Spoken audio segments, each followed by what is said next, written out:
We are live, Don. How you doing? I am fantastic. And you? Don, I'm doing good. I'm excited for this one. I've been feverishly over the last hour re-highlighted my notes as I didn't highlight my original document that I read. And I was like, okay, I want to be very articulate tonight as we have a really interesting subject around privacy, as we often hear being landlords the information that we request and keep on file. So I'm doing good. I just got right into it, Don, and I didn't even do a proper thank you. I'm well. I'm excited for this conversation, as you can tell, because I'm just like beelining for the front door here to get it going. Um, while we wait for a few people to get on air, we've already got a half dozen, which is great. So, by the way, please say hello if you're tuning in. I think I've got Trish here right on. She says, "Hi, Don. Good to see you," which is great. I just Yeah, let us know where you're watching from and say hi. Don, just as I always ask you as we begin all these live talks, what's the current ticker on days between filing and the day you get your hearing date? What's the 12 lead to time? 16 days. 12 to 16 days. That Yep. is beautiful. Love it. It is. You Yes. make me happy every time I ask you that question. Until Makes me happy it's too. over 3 months, then we'll be concerned. But I think we're in very good shape. So, yeah. So this conversation tonight is all about and let me get to the top here. I'll share this lovely piece of documentation. Here we are. Guidance for landlords and tenants. It's just been updated in December 2023, a couple months ago, from the Office of the Information and Privacy Commissioner of Alberta.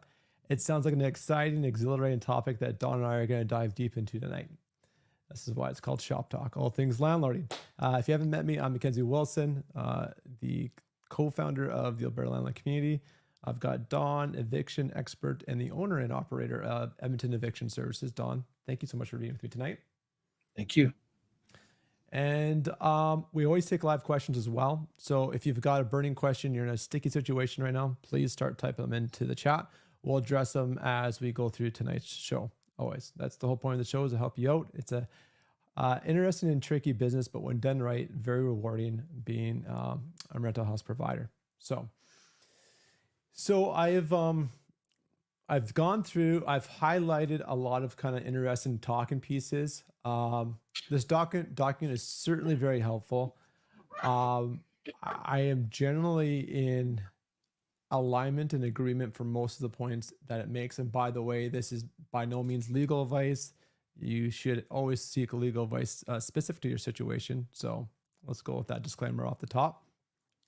But it's a really good document that takes some plain language for the average person to kind of chew through and understand the Personal Information Protection Act that we have here in Alberta. It even references some precedents with previous orders, which is great. And it's going to make for a great conversation tonight. So without further ado, I'll start going through it and we can kind of bring up certain things. And I've also got a few other things we can jump into. And we'll do right now, if you want to check it out, let me just do that right now for you. Here's the resources. I'll type in landlord. No, I take that wrong. I did that wrong. This is the resources. Oh, sorry, Control F. Got so excited, going slow here. Here we go. Okay.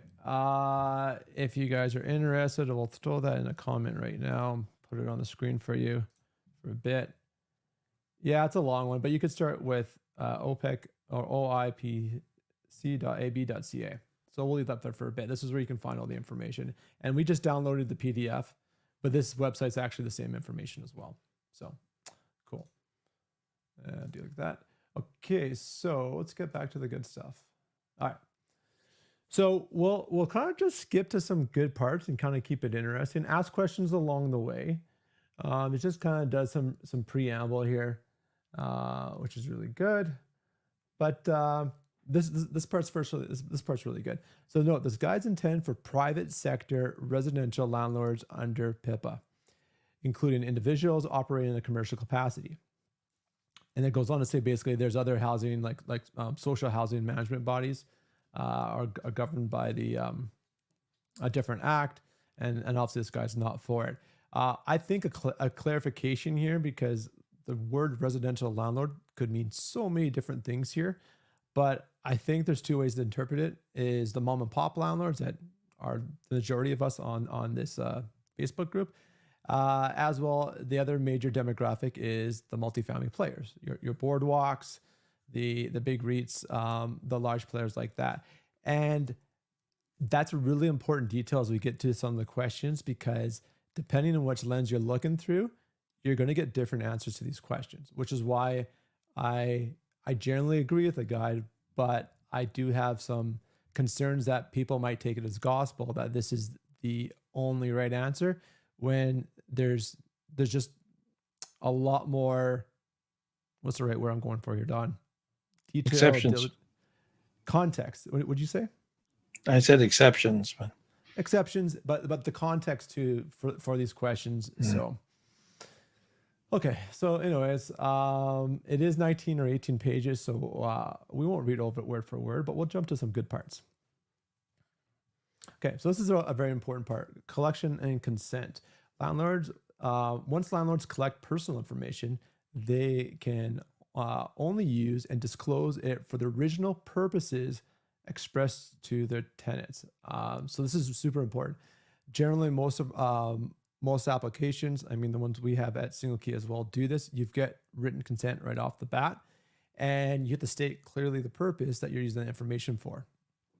And there's two purposes, and I want to highlight this too. If you are looking at improving your paperwork, there is the initial consent to do the due diligence. That's your background, your screenings, calling previous landlord references, all that good stuff. But then there's another consent I think a lot of people don't do, which is kind of like a pro tip here, is have wording on your application and on your lease. I would do both, that you've got consent to maintain and use the information to maintain an orderly tenancy. Or there's probably a better way to word that. Don't quote me like word for word, but basically what I'm trying to get to is you want to be able to have the right to hold on this information while the tenancy is active, until the tenancy is no longer in play. Because there will be some comments in this document that says otherwise, which I'm like, interesting. As I scroll down, is there anything you want to add in? no, it's important to have that information, especially when things go south. Yes, absolutely. Yeah, so here's another one. How a landlord can obtain consent. This blows my mind that they allow verbal right at the end here. I was like, whoa, really? But either in writing or verbally. This is an easy one, Don. What's the best practice here? Writing. Always Right. have it in writing. Yeah, Black and on white. Yes. absolutely. But yeah, I wonder how that would hold up. That would be mucky, very messy. Okay. Blah blah blah blah. So yeah, that's probably good to cover as well. Landlords must generally obtain express consent when the information is being collected, used, or disclosed is sensitive, and or the collection and use or disclosure is outside the reasonable expectations of the individual.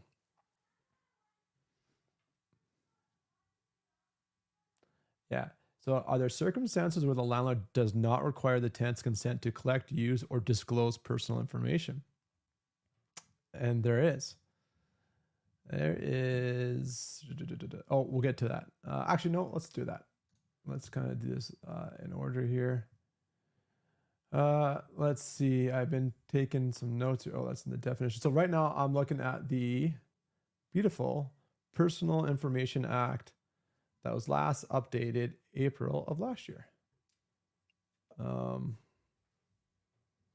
Now I've lost my train of thought here because we're going back between pages.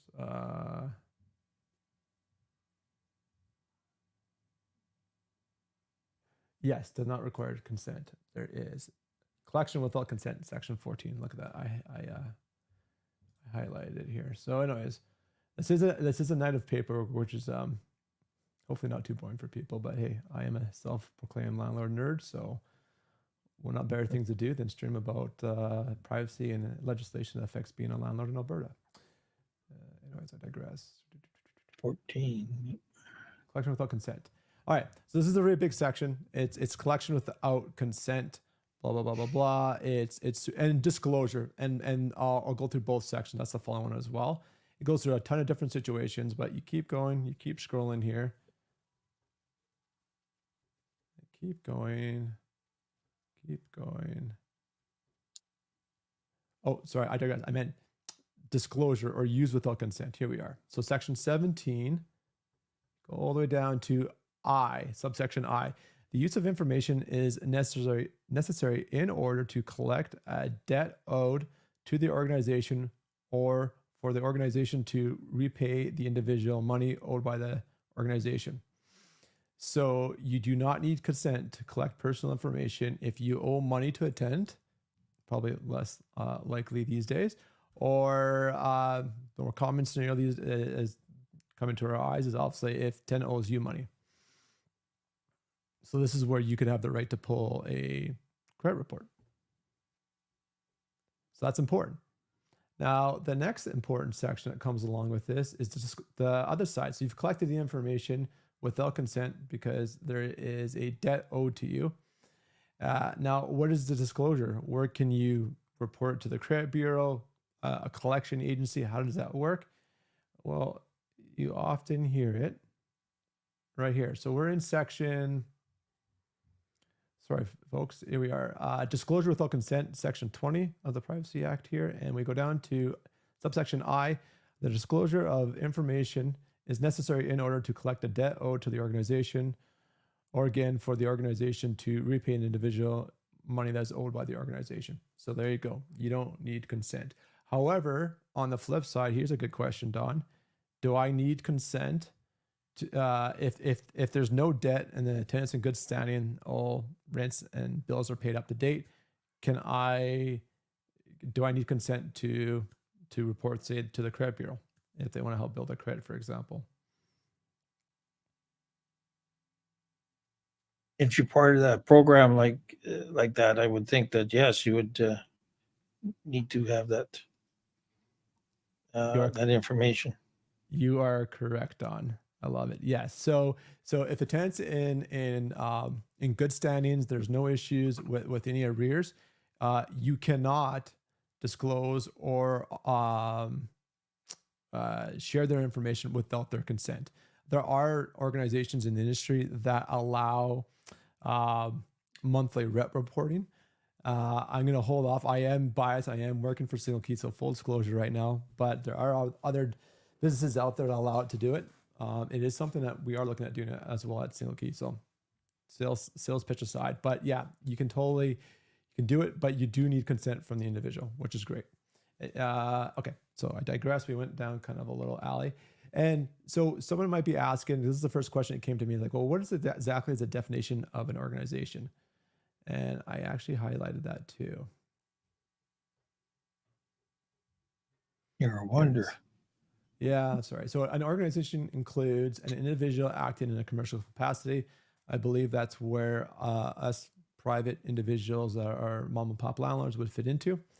I don't really understand this part. Maybe Don, you might have a take on this. But does not include an individual acting in a personal or domestic capacity. And you know what? I Googled that exact phrase, domestic capacity.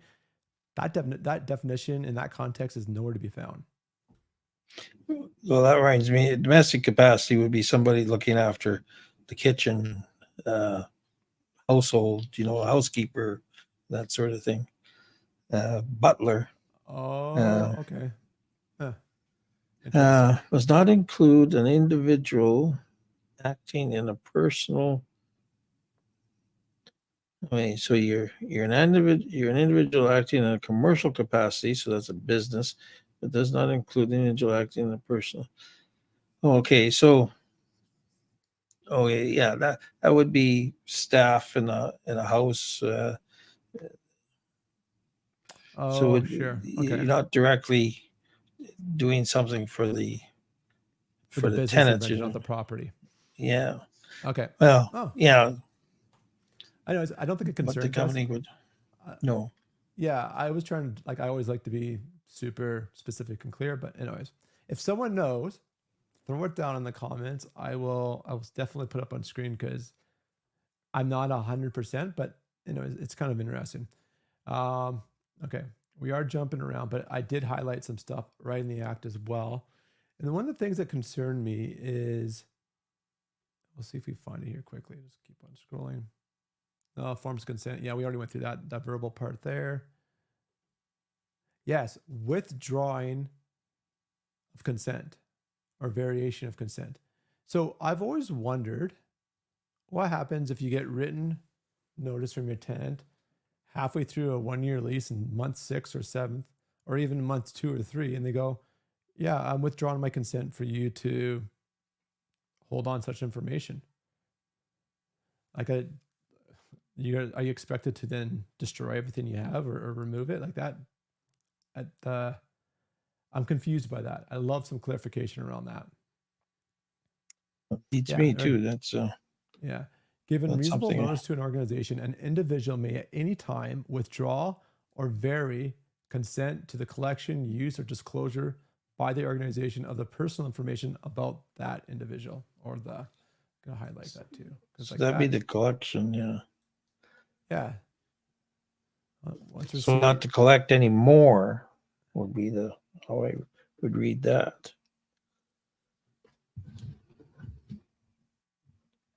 So what use? it'd be about them. It wouldn't be about your business. So you still keep track of the rent that they pay and that sort of thing. So I guess, but you couldn't. In that case, I would say that you probably couldn't jot down their new phone number, Mm-hmm. but you would need that for contact. Yeah, that one I'm not super clear on, so that's kind of to be determined kind of thing. But nice. I wanted to cover off that TBD. part. TBT, yeah. Here's a good question. This comes up all the time. Can a tenant refuse to give consent to a landlord to collect, use, or disclose personal information? Yes. Absolutely, yeah. Tenants may refuse to provide personal information or give consent to a landlord when the information is, for sure, is not reasonably required to manage the landlord-tenant relationship. A good example of this they bring up a couple times is a healthcare number, for example. That has absolutely no bearing on the business of managing the rental property and that relationship that you have with the tenant. But it says right here, tenants must provide certain information that is reasonably required for the landlord-tenant relationship, and a tenant's failure to provide the information can affect the tenant's eligibility to rent property. So interesting. Don't give me the information, you don't get the unit. Basically, now would I disclose it that way? I would probably, and I've always said this, and like this is really quite common if you ask any experienced landlord, is if you've chosen not to rent to a party and they're following up with you, they're asking you, or you're going to give notice, which by the way, if someone takes the time to fill out your application, it's time consuming. They deserve the courtesy of letting them know if they were accepted or not. I usually just say, I thank you for your interest, Don. Unfortunately, we've decided to go with another tenant. I wish you best of luck, or something to that extent. Yeah. Soft sell. Yeah. Okay. So this is what we just read in the actual act. So it's back in the guide. Tenants may withdraw or vary consent given to a landlord at any time by providing notice to the landlord of the consent withdrawn or variation. If this happened, landlords must explain to the tenants the consequences of withdrawing or varying consent, unless it would be reasonably obvious. I would love a lawyer to explain some like precedents and context and some scenarios here. A consequence may include not offering tenancy to a tenant. So my understanding that this must be in the tenant screening phase before you've given the tenant at least a sign that you've accepted them. I'm assuming. It must be. Yeah, it must be maybe. The landlord must then cease to collect, use, or disclose information or abide by the variation of consent Derivation of consent must not affect the performance of legal obligations that the landlord has. Okay, that's cool. I need So to dive into that. scenario in that would be what it could be where a tenant says something to do with pay, you don't with the payment of rent, you can no longer have the information of my. I just having trouble just putting something to it, and then that could then mean that you can't put their money in your bank account. So then that would mean that they would no longer get the place. I mean, that's just trying to get a connection in there somehow. Yeah. Well, how would that work? What could the tenant deny in information that would affect what the landlord is doing, offering? Yeah, Trish asked if we could post the actual doc they're using. Do you want, Trish, like my highlighted version, or just like the generic one from the privacy office? Either way, I'm happy to share either one. For sure, after the show, we'll throw up in the Facebook group. What personal information can a landlord request from a tenant? This may include proof that tenants capable of paying rent, references from other landlords. Landlords would also need contact information in order to notify the tenant about the landlord's decision on the tenancy application. Obvious, but yeah. Again, this is generally stuff that relates to it. I had an example to expand upon this. Yeah, someone brought up that you could actually ask for a tenant's previous lease and I thought that was really interesting. I hadn't heard that one before, but they're talking about using the previous lease to validate. So what they would do is they do the pre-screening questionnaire or viewing questionnaire. It goes both ways, but the basic logistics to justify moving on to booking a viewing. So it's a good fit for both parties. Logistics, all that good stuff. But you could ask for some questions based on what the previous lease would probably say, like, hey, what did you used to pay for rent? Or, what was the last address that you're at? And then part of your actual acceptance process is requesting a copy of their previous lease and seeing if they were truthful in the information they provided to you. Now, I'm wondering, is that, I think that's fair game. Would you be able to ask for a previous lease to ensure the information being provided is truthful? Or maybe is that overreaching? I would see that as overreaching. I'm not sure. Okay. Yeah. I'm not sure. I heard it suggested to me. As truth be told, this was a Ontario landlord. I was out in Toronto in the fall when I was having this discussion. Mm-hmm. All right. So I have orange. I should probably have made them red, but I have warning signs here because I'm struggling with this one. Can a landlord request to see a tenant's government issued identification? Landlords can request to see a tenant's ID to verify an individual's identity, which is typically done when entering into a lease agreement. Okay. Can a landlord retain a copy? Actually, so you know what? I was a little zealous with my warning signs. That question's fine. This is what I had issues with.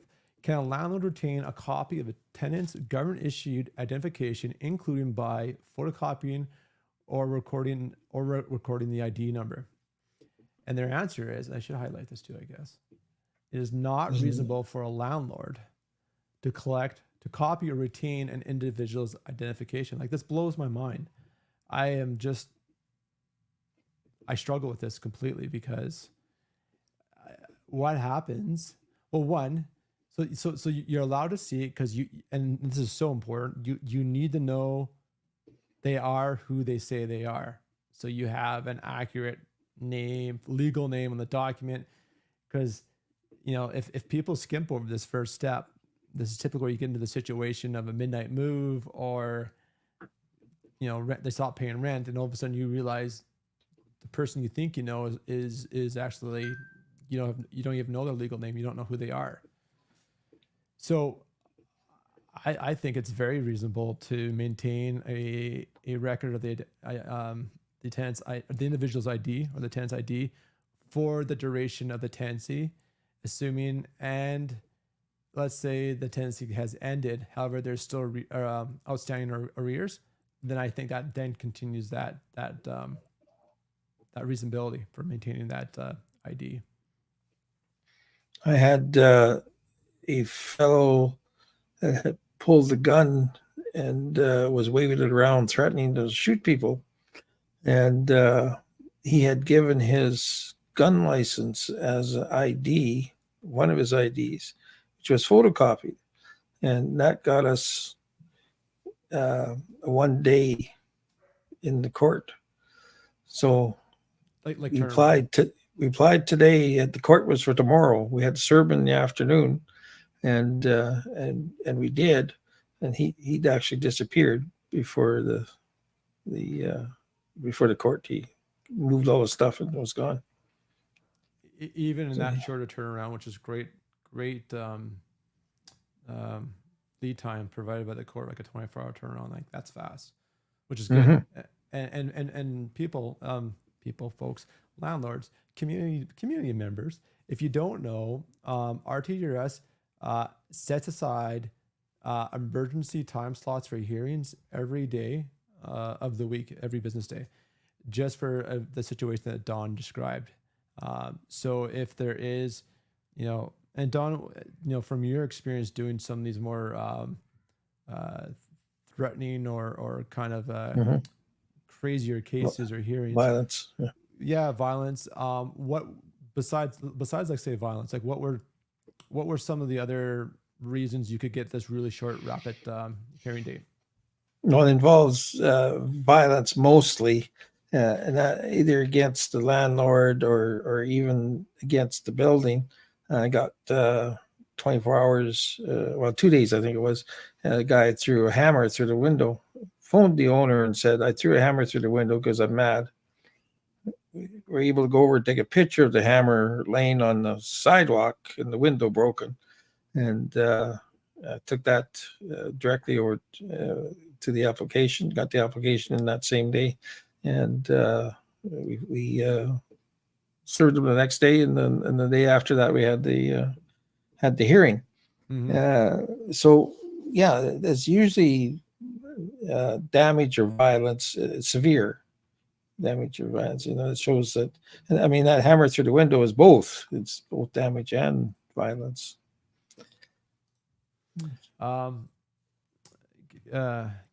Karina, I hope I'm saying your name correct here. Karina, there you go, man. Catching up tonight. So she puts up a very good point. As a landlord who's paid a lawyer money to help me with a great lease, great on you for doing that. It's so important to have strong paperwork. I don't give it out or want my tenants giving it to others. And that is totally fair enough. Yeah.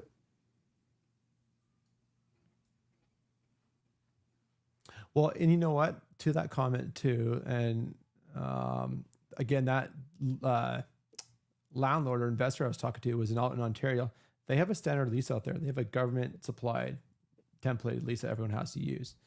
Though the devil in the details for them is what they usually do is they have addendums that they add on with rules and other things that help kind of get the protection they need without being stuck with a very generic bullet template. But so that's a good point. And then here in Alberta, we're very fortunate enough to have the ability to draft our own paperwork. So in the example here too, I mean, we're kind of dragging this topic out, but I kind of just want to wrap it up. It says right here, an example, blah, blah, blah, landlord collects a driver's license, and then it goes on to say, it may not be reasonable. A driver's license contain information that is not reasonably necessarily part of a rental application, eye, color, weight, height, etc. And maybe an over collection of personal information. It's super vague too. Like that's, I mean, I guess that's fair. It's a guidance document. It's not to be specific. So they say it's not written in stone. They're suggesting don't do it, but I don't see that being reasonable. Anyways, I digress. Well, you're not advertising it. You're putting it in their file, and it's going to be in the dark for a year, most likely. So Or really has no. You're not affecting anything. yeah, I'm not arguing with you there at all, Don, for sure. Okay, can a landlord ask a tenant for references, but only with the tenant's consent? So yeah, landlords may collect personal information about a tenant's references only with their consent, for sure. Yeah, any personal information exchanged between landlords and prospective or past tenants must be limited to information related to the individual's suitability as a tenant, such as complaints during the tenancy, damage to the property, and rent payment history, but no personal characteristics or appearances. I think this is a really important thing. Is there's that difference where you're frustrated or you're angered and you have a tough time and you want to just say, yeah, Jim was so messy. He was just rude. You can't do that, but you can say, you know, the property had $10,000 of damages, just like very factual, non emotional statements, I guess is the best way to put it. This is a good part too. If a tenant refuses to provide references and this affects the landlord's ability to make a decision about granting tenancy, so we're still in the pre-screening application phase, it would be reasonable for the landlord to decline the application. Brilliant. It is basically how it works. Can a landlord request a credit report on a tenant? Landlords can request a credit report on a tenant if the landlord has concerns about non-payment of rent. Before ordering a credit report, landlords are required to obtain tenant's consent by doing so according to both the Consumer Protection Act and PIPA. Cool. Alternatively, a landlord and tenant may agree to the tenant obtaining their own credit report and providing a copy of it to the landlord. That is a huge red flag. That is so bad. This is like, no. And why would that be a bad? Don, for you're $20, working. you can get a brand new one from somebody, whatever you want on it.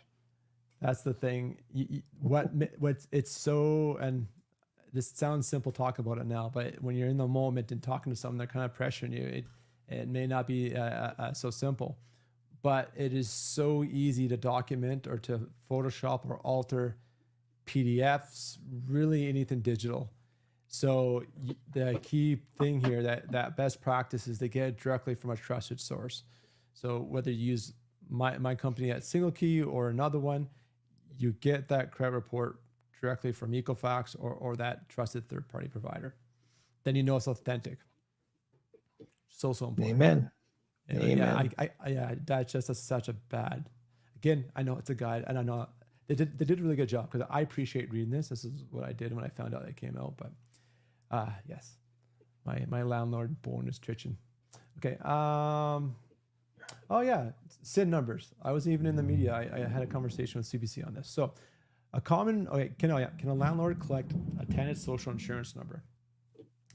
Landlord should avoid collecting personal information, a prospective tenant or a tenant SIN number, because a SIN has no connection to determine suitability of a tenant and is not indicative that a person is working or has the means to pay rent. Well, yeah, no kidding. It's for identification.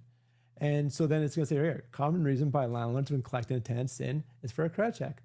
But a SIN is not essential for conducting a credit check. And this is true, 100%. We only need a date of birth and a full legal name. And the tenant's full name and date of birth will also produce a credit report in nearly all cases. I would love to see the stats on that. I'd be curious.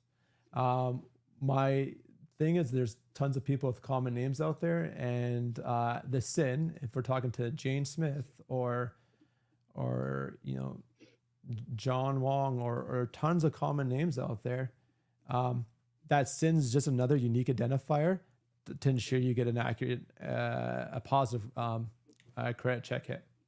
Get the right person. Yeah, exactly. So it is correct. It's not essential. It is definitely always optional.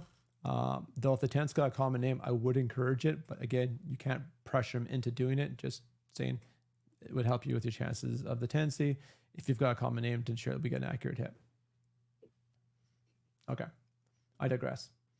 We've got people tuned in, which is great. Ask questions, people. You guys are super quiet tonight. Maybe they're just generally enjoying the banter here, but yeah, we're just two opinions. So another perspective, if you got a question to weigh in, please do. It always keeps the conversation lively and more informative. Can a landlord collect personal information of a tenant without consent through internet searches? So we have to get consent for everything. So this is always such a weird one, and I think everyone knows this too because it's out there. Like there's tons of information on social media. We all know that. Technically, we're not allowed to look at it. And it says right here, landlords may inadvertently collect third-party personal information without consent. It is difficult to assess the accuracy of information through some internet searches. That's why we spend time to understand the data source and if we can trust it or not. But yeah, I mean, again, I'm an online super data kind of driven person, but yeah, ethically, the way they're speaking, it is correct. Now, do people do that in practice? Probably a completely different question. Yeah. So again, I think we kind of talked about this earlier. A healthcare number, again, is an example of information that a landlord does not have the right to collect because it's not reasonable. And that defining terminology, I should have highlighted that part. You have to have reasonable business justification. Those three words are what you have to weigh and asking for a piece of information.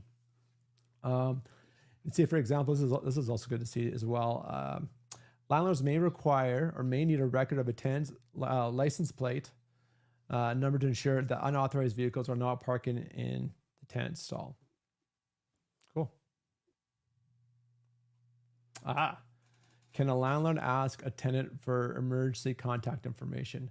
Landlords may collect emergency contact information from tenants with tenant's consent. The landlord must only use this information for the stated purpose. Tenants are advised to ensure they ask their contacts if they can provide that information to the landlord. So for the stated purpose of an emergency, I guess that's a bit of in the eye of the beholder.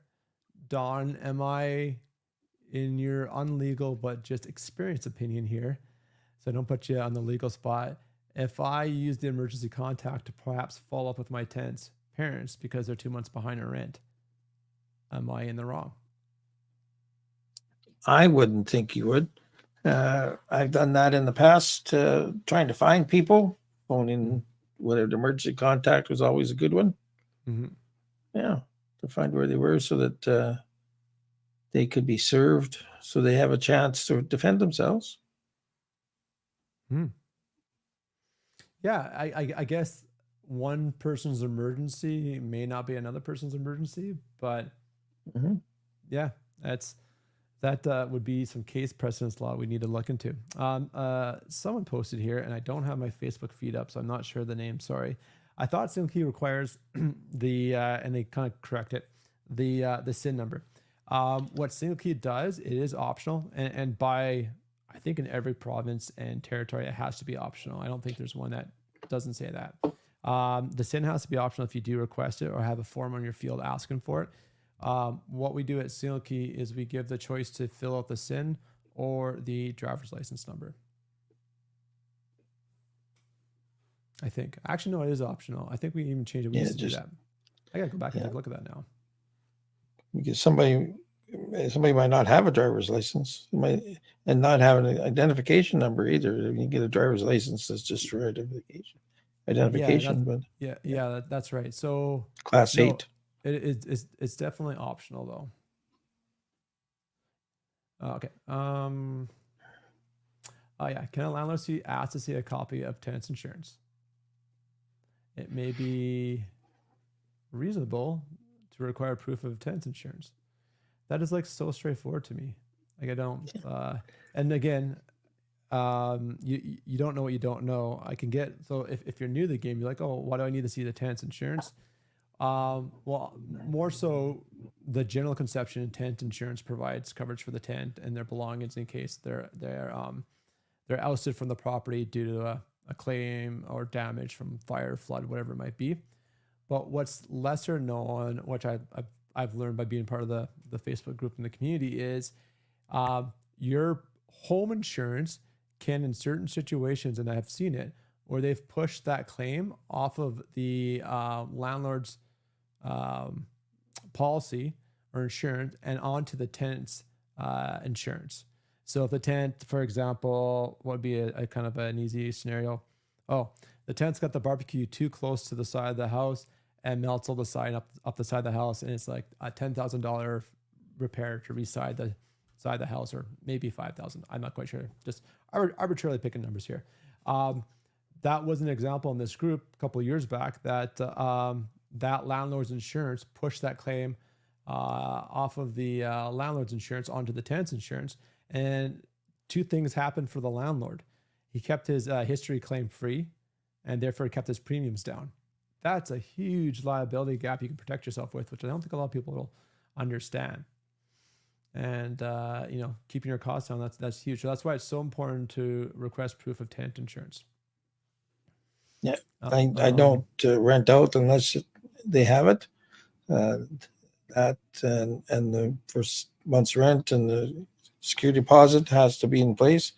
And I get confirmation from the insurance company. It doesn't say what they're insuring or how much or their premium or anything. It's just a confirmation that this individual has a form of tenant insurance effective this date, and that's it. And it gives me the policy number if something should occur when the what the matters on when they I'll turn this off, I guess. Yeah, I'll let you turn it off. Yeah. There we go. Well, while you're doing that, Don, I'll kind of expand on that. I Yeah. like what you said there. There we go. I've been given both proof of tenant insurance, also known as renter's insurance, and I've also been given the full policy as well. Either or, I'm happy with both. Kind of your point, Don, is as long as you've got that in place. Now the common concern or that gets brought up is, great, tenant gets the insurance, 2 weeks in or a month in, they go and cancel the insurance, and without you knowing. That certainly can happen. We used to have a sponsor, an insurance provider on this page. Unfortunately, I lost the partnership because they got reorged and they dropped our arrangement. But something that we're working at Single Key with coming down the road is there are some insurance provider that you can get legal consent for to be informed if there's a change in the status of that tenant insurance.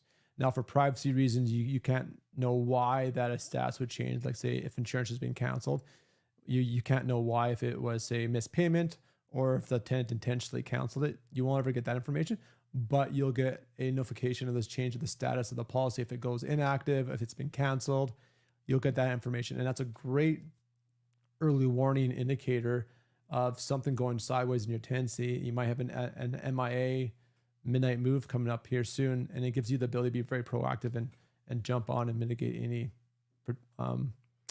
potential worsening of the issue. Yeah, so someone just asked, could you evict a tenant for canceling their insurance? I'm going to guess no. And Don, yeah, what's your take on that? No. For that reason alone, no. It's not a requirement in the Act, so it's not a breach. It's a breach of your lease. But if that tied in with non-payment or something would be a catalyst, but it by itself, no, you can't. So it's within the Residential Tenancy Act. It's not considered a substantial breach. It's actually not even in the Act.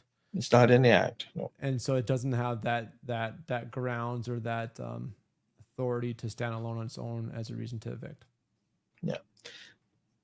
But adjudicators will look at if it is against your lease. If it's in the lease saying that you have to have it and you cancel it, proof you cancel it, then that would be a deciding factor in the overall. So that combined with other items could make the difference between a conditional court order or an unconditional. Mm-hmm. There you go. Good to know. Yeah, so let's just reading forward here.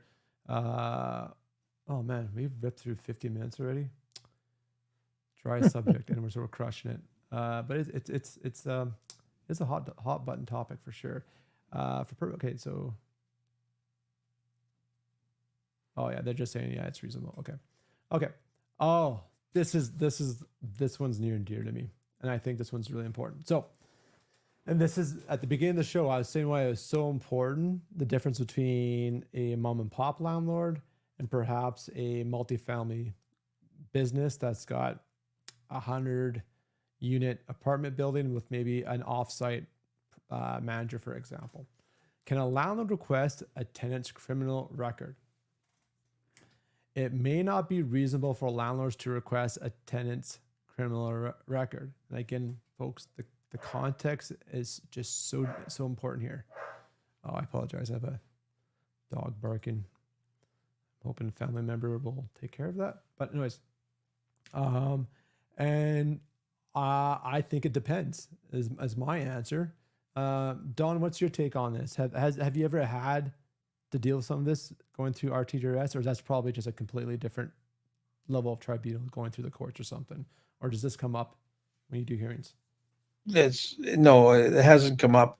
But in my own business, landlording business, I've tried to get that, and I've always found it to take too long for the decision process. And to me, it was too expensive for dragging things along. I mean, you can't make people wait 3 or 4 weeks because you're trying to get the criminal record. Yeah. So there's two things. One, let's define a reasonable business justification scenario. And I personally have done this. The first couple times my very first rental, which was my basement suite. I had a mortgage helper in the basement. We lived upstairs. At that time, we just moved into the house. My wife was pregnant with her first son, and she pretty much told me, for my peace and comfort, I want to know someone is not a criminal living in the basement. I'm like, fair enough, honey. Certainly will do that.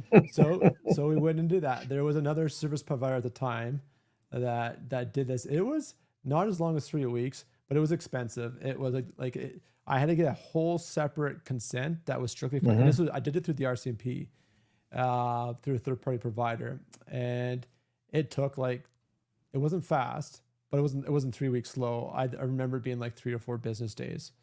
Again, this was 2017, but I did it. And I think, so I think the key thing here is that reasonable business justification. This is where perhaps a mom and pop small landlord would have that reasonable business justification if they lived on site for their own personal family safety. Totally reasonable.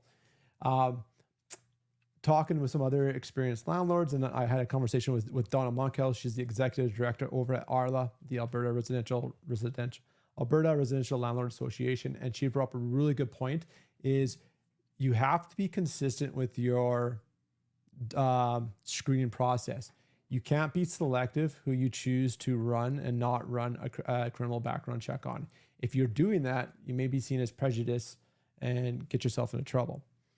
My thought on that is, I agree with that statement wholeheartedly, like full stop there. And I would love to have this question if we get the Privacy Commissioner's office to come out to one of the events. Is there exceptions where, you know what, I don't do criminal background checks on any of my rental properties that I don't physically reside at, except only at my personal property. I do that consistently. Because of that scenario, is that okay? Can I do it that way? I don't know. Interesting. Yeah, and so this leads into another thing. So at Single Key, we have an online record search functionality or piece of our report that we generate. It comes from a completely different third-party provider. It's not from Equifax or any of that stuff, because sometimes I hear people say, "Oh, this information isn't accurate." Then they start questioning the Equifax credit score. we compile and use multiple different third-party sources to build the report. So just kind of one piece of information there. But what we do is an online search, and we scan anything that's available online that you could do Google, essentially like a Google search on.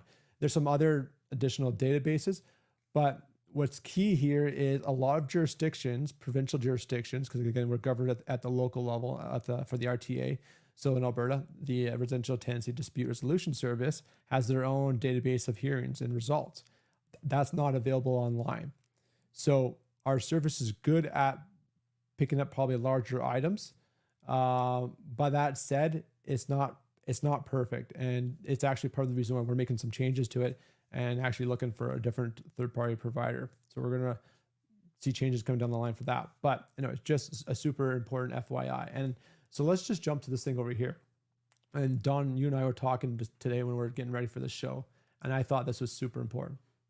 Okay, the Public Safety Canada Department of our federal government. I don't know.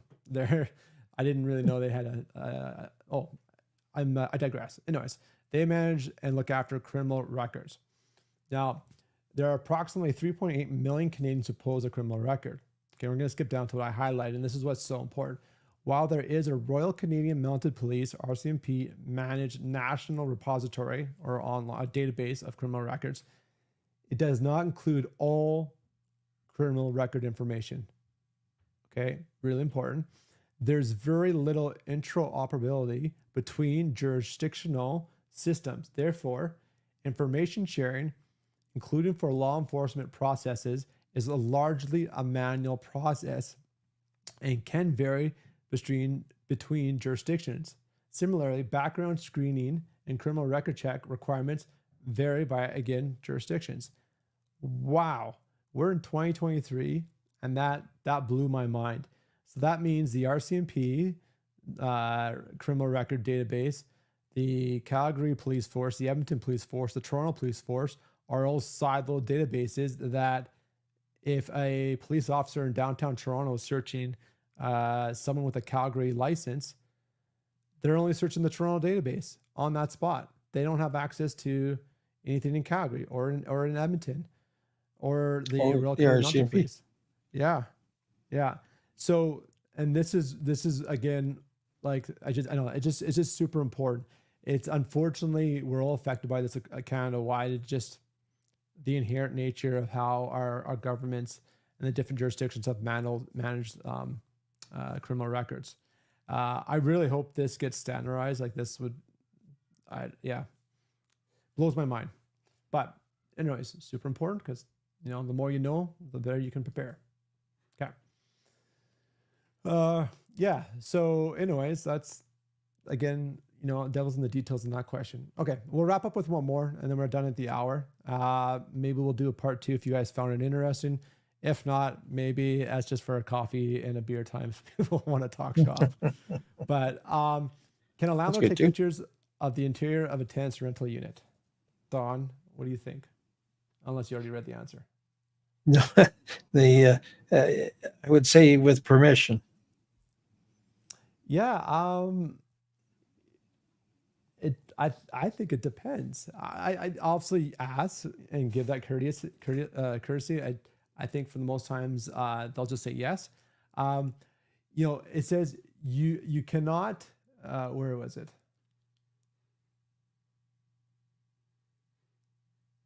Yeah.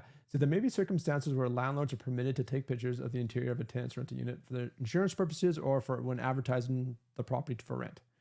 But you have to be super cognizant of not collecting anything that can personally identify the tenant. Say family pictures, just anything that you think it has a possibility that could identify them. You either ask the tenant to remove them, or you Photoshop them, or you blur them in your photos. And they have definitely the right to do that. And I personally had to do this. I had a tenancy that I chose to end. It wasn't the most functional relationship, and it got a little bit more difficult near the end. And they came back and complained to me pictures I had taken when our relationship was still good, or because I said actually, cause they did a really nice job of of interior and decorating the unit, and it was well laid out. And so I got the pictures, and then I got like an email 3 or 4 days after I'd posted the listing saying you've got to take these down, wherever it was. I ended up removing the photos. I had 2 photos that had of the bedroom. I think I removed one of them that had the dresser, which had, again, I think it had some family personal pictures on it.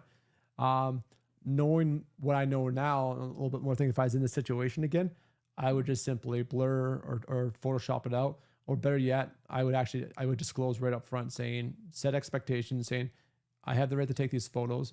You also have the right to your personal information. If there's anything that you do not want in the photos, please make sure they're not present during this time when we're doing the photos. So, yeah, anyways.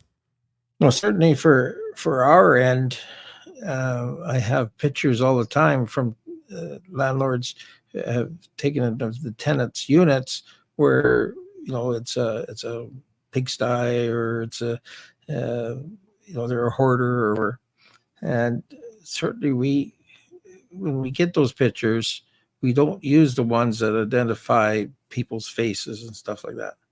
We will just use the ones that show what we want to show to the judge, and certainly they don't go online anywhere. They're not showing on our website or anything. They go to the RTDRS as evidence, and that's where they stay. So there's a need for that. There's a use for that requirement. So one, and I do find this situation awkward. Inspections. Can you take pictures of inspections? Have you had any issues? I've definitely had tenants push back taking pictures. You just give them a heads up that, hey, I'm taking pictures for my inspection. It's an insurance requirement, perhaps. Yeah, I've never had any problem snapping pictures. Again, you know, we keep kids out of it and adults' faces if we can. And yeah. But it doesn't go anywhere. It just goes into our file. It doesn't. It's not being advertised or posted anywhere. So it's not being used in a sense. Yeah, it's not being used. I mean, if it had to be used, it would be for a particular purpose. Mm-hmm. Wouldn't be just to show everybody kind of pigsty they have, for example. Yeah, I'm just going to go through. Yeah, there's a bunch more things. Okay. I didn't think we'd take a whole hour to talk about that, but we definitely did. Try to be a little bit quicker next time. But anyways, it's 8 o'clock. Thanks for hanging out. Pretty cool. We had around a dozen people hang out with us tonight, so I'm pretty happy about that. If got a thumbs up already in the video, so I'm glad you guys liked it. I hope it was informative. It's always an interesting conversation, and lots of opinions out there, some less informative than others. But anyhow, welcome to the Alberta Landlord Community Shop Talk, all things landlording. Don, my co-host, Edmonton Eviction Services up in Fort Saskatchewan. So he is quite active on the page. Feel free to reach out. He is also the sponsor of the show. So thanks, Don, for participating and supporting the show. We appreciate it. Thank you. I'm sure glad I'm here and doing this. This is a wonderful thing. Absolutely. Thanks for everybody for watching, listening, and the future ones, and might watch us on the reruns. Yeah. We've got, I'm working on a number of topics. If there's always something of interest, reach out to me, post it in the Facebook group saying, hey, this would be a great Shop Talk idea. Love feedback. So feel free to share it. Amen. All right. Everyone, take care and have a good night.